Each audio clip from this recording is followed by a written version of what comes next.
Cuando nosotros analizamos el pensamiento de Jesús, nos damos cuenta que Jesucristo habla de un concepto, obviamente no habla del concepto en sí, pero se le atribuye ese concepto a Jesús, y es la transpersonalidad. ¿Y qué es la transpersonalidad? Recordemos que Jesucristo dijo, a él se le acercan y le preguntan, bueno, ¿y cuál es el primer mandamiento o el mandamiento más importante? Y él dijo, amar a Dios sobre todas las cosas. Pero dice, pero no podemos amar a Dios sobre todas las cosas si no amamos al prójimo como a nosotros mismos. Entonces, el concepto que surge desde la teología pedagógica es la transpersonalidad. ¿Y qué es transpersonalidad? Que yo me identifico con el otro. ¿Listo? Por eso es trans, porque trasciende mi personalidad a la comunidad.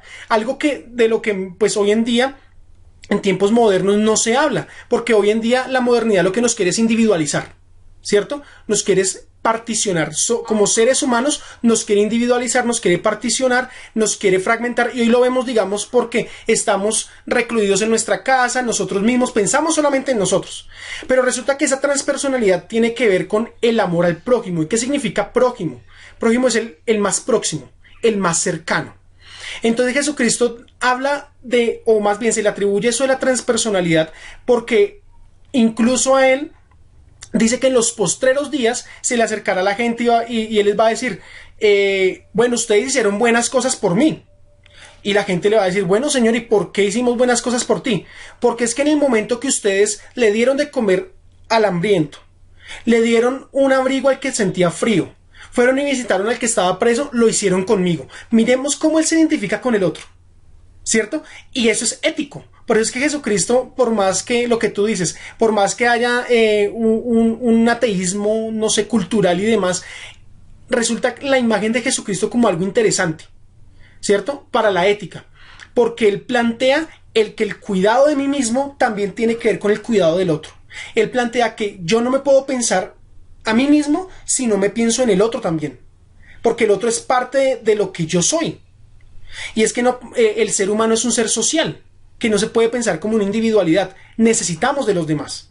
Y en esa necesidad debemos, ahí está la ética, ¿no? Debemos cuidar al otro, debemos respetar al otro, debemos escuchar al otro y debemos hacer que el otro sea escuchado. ¿A dónde iba Jesucristo? A las minorías de la sociedad, ¿cierto? Y a donde estaban las prostitutas, y a donde estaban los pecadores, y a donde estaban los más ricos, que eran los que robaban. A esa gente él decía, es que ellos son los que me necesitan a mí.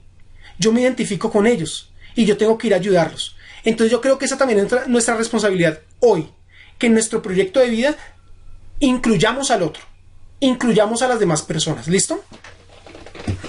Mira que lo que tú dices permite hacer una relación de filosofía, ética y religión. ¿En qué aspecto? Ustedes, desde sus hogares, chicos, ustedes podrán pensar y sacar sus intuiciones, ¿sí?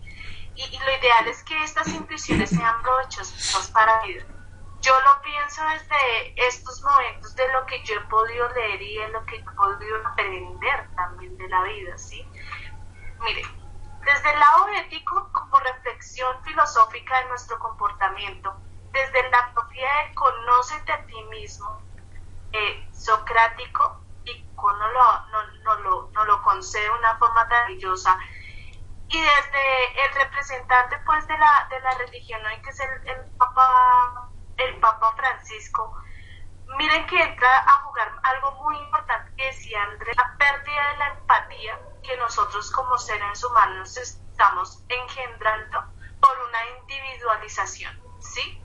Preocúpese por usted, no se preocupe por los demás. Vea, chino, usted salga adelante, los demás que miren cómo hacen ahorita en tiempos de pandemia. Entonces pensamos en las políticas de los grandes agricultores, pero no en las minorías de pequeños agricultores que trabajan independientemente, ¿sí me hago entender? ¿Qué pasa? El Papa Francisco dirige su pensamiento, que para mí es una reflexión filosófica muy bellísima acerca de eso. ¿Qué ha pasado con la iglesia? Que la iglesia ha alejado y ha excluido muchas veces a aquellos que son diferentes de nosotros, ¿sí? ¿Y a qué hago con exclusión? ¿Y a qué hago con opresión? Muchas veces no se atiende a los pobres, no se atiende a los que son marginados, no se atiende al daño al medio ambiente.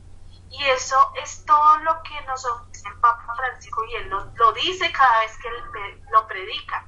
Él dice, debemos atraer las diferencias y acogerlas. Que la iglesia los acoja, que sepan que no están solos, porque es precisamente la razón que se ha alejado tantas personas de la religión, porque se sienten solas, ¿sí? Y es porque han sido excluidos. Entonces, ¿qué es? Traigámonos, sintamos empatía, acojámoslos porque ellos también están padeciendo. El hecho de la pobreza, de la hambruna, de la homosexualidad, fíjense que muchas veces eso es algo que uno como ser humano no decide. Las circunstancias nos llevan arrojados a esas situaciones. Fíjese que muchos homosexuales, porque desafortunadamente han sido violados. Fíjese porque la pobreza muchas veces es porque las familias han sido despojadas, en el caso de nuestro país, por el conflicto armado, ¿sí?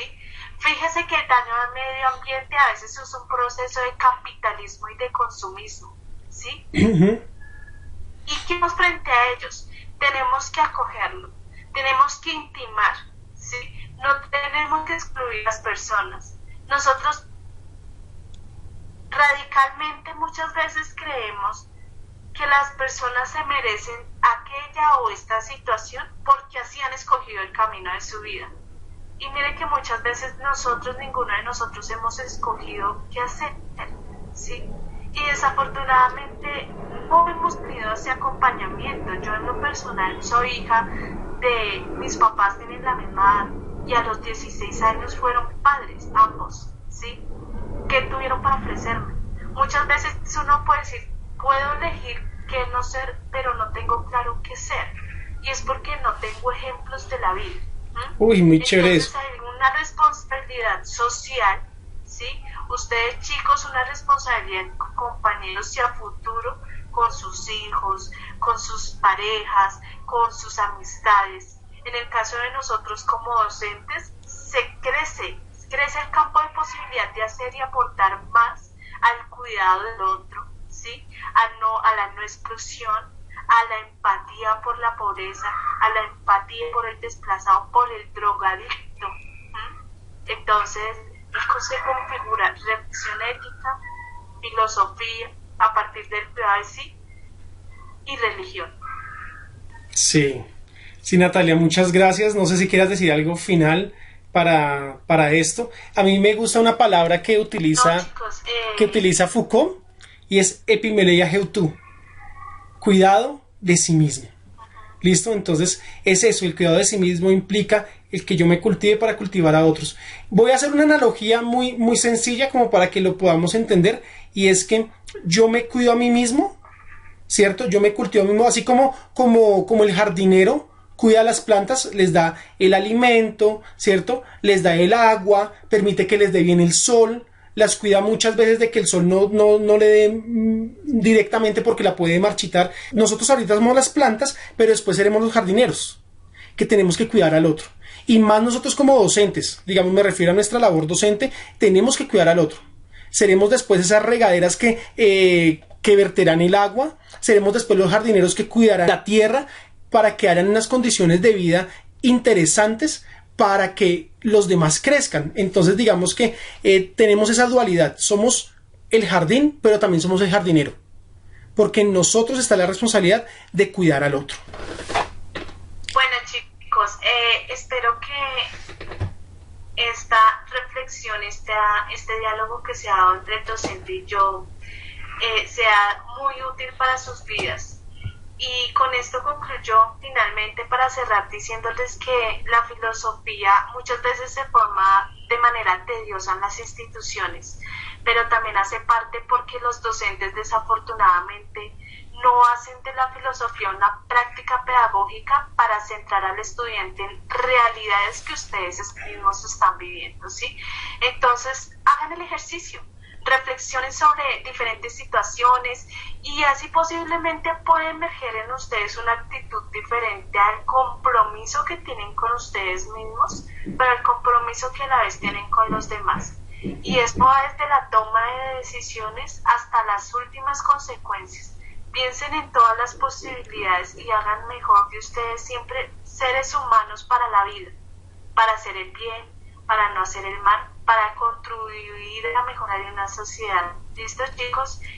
Concluyo muy agradecida y espero que les vaya muy bien. Gracias. Gracias, Natalia. Yo estoy muy contento porque digamos que en el campo de la religión podemos hablar de muchas cosas.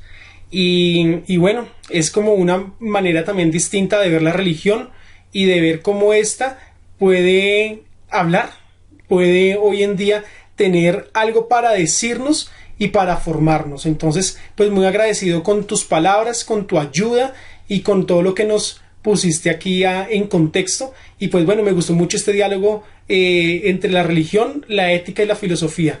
Te mando un abrazo muy grande, Natalia, y pues nos vemos entonces en otra próxima ocasión. Dios te bendiga. Bueno, chicos, Dios los bendiga a ustedes también y nos vemos en una próxima ocasión.